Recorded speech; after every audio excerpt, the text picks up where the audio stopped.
वो मतलब सब लोग हंस रहे थे काफी। कभी मतलब मैंने मॉक इंटरव्यू बोला उन्हें, तो बोले मॉक नहीं होता है, मॉक होता है, इस टाइप से। तो सब लोग हंसने लग गए थे। जीआईएस पूछा उन्होंने, और जीआई टेक पूछा, संभाग वगैरह पूछे। और जीआई टेक से माहेश्वरी कोई सी साड़ी को जीआई टैग मिला है, तो वो क्वेश्चन उन्होंने पूछा है। मतलब जैसे प्रीवियस ईयर पेपर आप देख लो मेंस में, कि प्रीवियस ईयर कहाँ से क्वेश्चन पूछे जा रहे हैं। मुझे मेंस में जो लगता है कि सिनॉप्सिस मेरे तैयार नहीं थे, तो सिनॉप्सिस तैयार रखें अपने मेंस। मैम सबसे पहले बहुत बहुत स्वागत है आपका। Thank you sir. मैम थोड़ा अपने बारे में बता दीजिए, अपना एजुकेशन बैकग्राउंड एंड आपका नाम। सर मेरा नाम प्रियंका डोडियारा, मेरा ये फर्स्ट अटेम्प्ट है इंटरव्यू का, और मैं झाबुआ जिला से बिलोंग करती हूँ। तो मैम ये आपका फर्स्ट अटेम्प्ट इंटरव्यू का है। मीडियम की बात करें तो आपका मीडियम क्या है? Hindi medium. Hindi medium. Okay ma'am, साथ ही साथ बात करें, जैसे आप यहाँ से लोक सेवा आयोग के अंदर जाती हैं और इंटरव्यू हॉल में बैठती है, तो सबसे पहले क्या क्वेश्चन आपसे पूछा गया? एंट्री वहाँ पर तो डॉक्यूमेंट वेरिफिकेशन होगा आपका। सबसे पहले तो मोबाइल वगैरह रख लेंगे पहले ही, फिर वहाँ पे डॉक्यूमेंट वेरिफिकेशन होगा। उसके बाद आपको ऊपर ले जाया जाएगा जहाँ पर इंटरव्यू होना, बोर्ड जिस भी बोर्ड में आपका आएगा, तो वहाँ पर फिर। ओके, उससे पहले क्या फीलिंग थी? नर्वसनेस थी या फिर क्या? हाँ, थोड़ा डर तो लगता है, क्योंकि मेरा तो फर्स्ट अटेम्प्ट था, तो मुझे भी डर लग रहा था। बाकी और भी लोग थे जिनका पहला नहीं था, जो कोई डीएसपी ऑलरेडी है उनका भी था। तो बहुत सारे ऐसे हैं। तो क्या बोर्ड मेंबर ने रिलैक्स कराने के लिए कुछ पानी वगैरह या फिर रिलैक्स करने के लिए बोला गया? हाँ, वो मतलब सब लोग हंस रहे थे काफी। कभी मतलब मैंने मॉक इंटरव्यू बोला उन्हें, तो बोले मॉक नहीं होता है, मॉक होता है, इस टाइप से। तो सब लोग हंसने लग गए थे। तो काफी अच्छा, मतलब डरने वाली बात नहीं थी। तो मैम बात करें आपके पहले क्वेश्चन की, क्या शुरुआत हुई थी? किस टाइप का आपसे पहले क्वेश्चन पूछा गया? सबसे पहले उन्होंने मेरा परिचय पूछा कि अपना परिचय दीजिए। उसके बाद उन्होंने मुझे बोला कि आप क्या पढ़ कर आई हैं। तो मैंने बोला कि मैं सभी कुछ थोड़ा थोड़ा पढ़ के आई हूँ।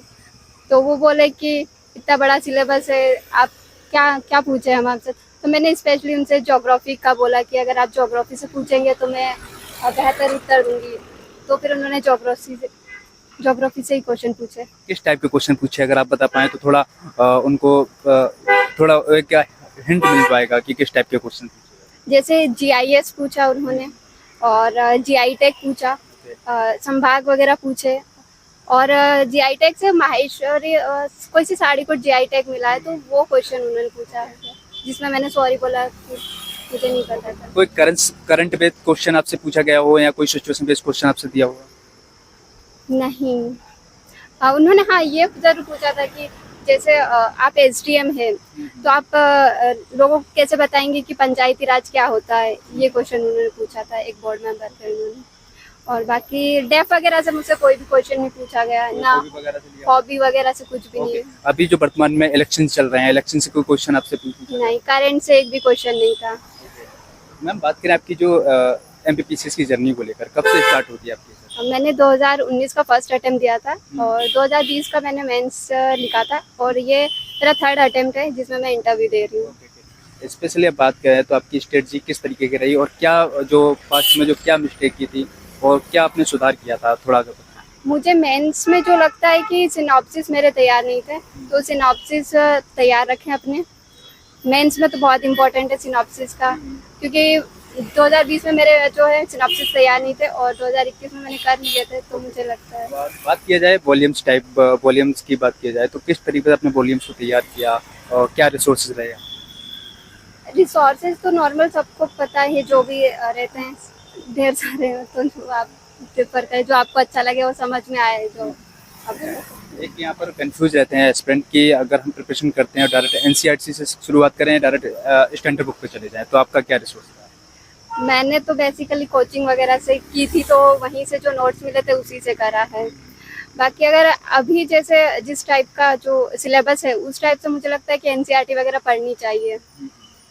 आप देख रहे होंगे, अपने सिलेबस देखो काफ़ी वास्ट हो जाता है इसका सिलेबस, तो उसको किस तरीके से आपने डिजाइन किया, आंसर राइटिंग कैसे की एंड करंट अफेयर कैसे मैनेज किया, क्या क्या रिसोर्स रहेगा?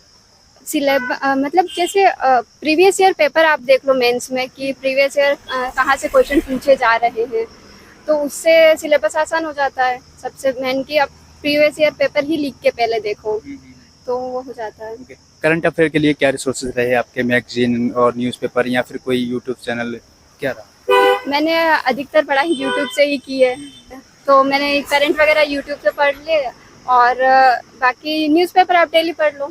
जैसे इंटरव्यू में तो पढ़ ही लेना चाहिए, बाकी तो नॉर्मली नहीं पढ़ते बस। जैसे आपने बताया कि आपने इन यूट्यूब से ज़्यादा फोकस किया है स्टडी को लेकर, तो क्या आपने क्या ऐसे क्या स्टडी मटेरियल आपने यूट्यूब से चूज़ किया? जैसे प्रीलिम्स के लिए है, प्रीलिम्स में जो वीडियोस चलती है, ऑब्जेक्टिव वगैरह है, तो वो मैंने यूट्यूब से ही करे हैं।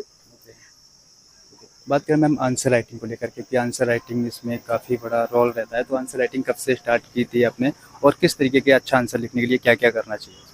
मैंने आंसर राइटिंग स्टार्टिंग से ही की थी। सबसे पहले आंसर राइटिंग की थी, मतलब कोचिंग में जो मैंने की थी वहाँ पे आंसर राइटिंग ही करवाते थे मोस्टली। टेस्ट सीरीज वगैरह लिखी थी और वही है, आंसर राइटिंग करते रहो आप अपने टाइमिंग से। जो एस्पिरेंट एमपीपीसीएस में आना चाह रहे हैं या वो प्रिपरेशन कर रहे हैं, किन किन पॉइंट को ज़्यादा ध्यान में रखें कि ये पॉइंट आपको रखने पड़ेंगे तभी इस फील्ड में आइएगा? सबसे पहले तो आपका बेसिक क्लियर होना चाहिए। प्रीलिम्स में फैक्चुअल चीज़ें रहती है तो आपको वो पढ़नी रहेगी, और मेंस में आंसर राइटिंग और टाइम का मैनेजमेंट बहुत ज़रूरी हो जाता है, क्योंकि कई बच्चों का पेपर भी छूट जाता है। और बाकी okay ma'am, thank you so much and wish you all the best.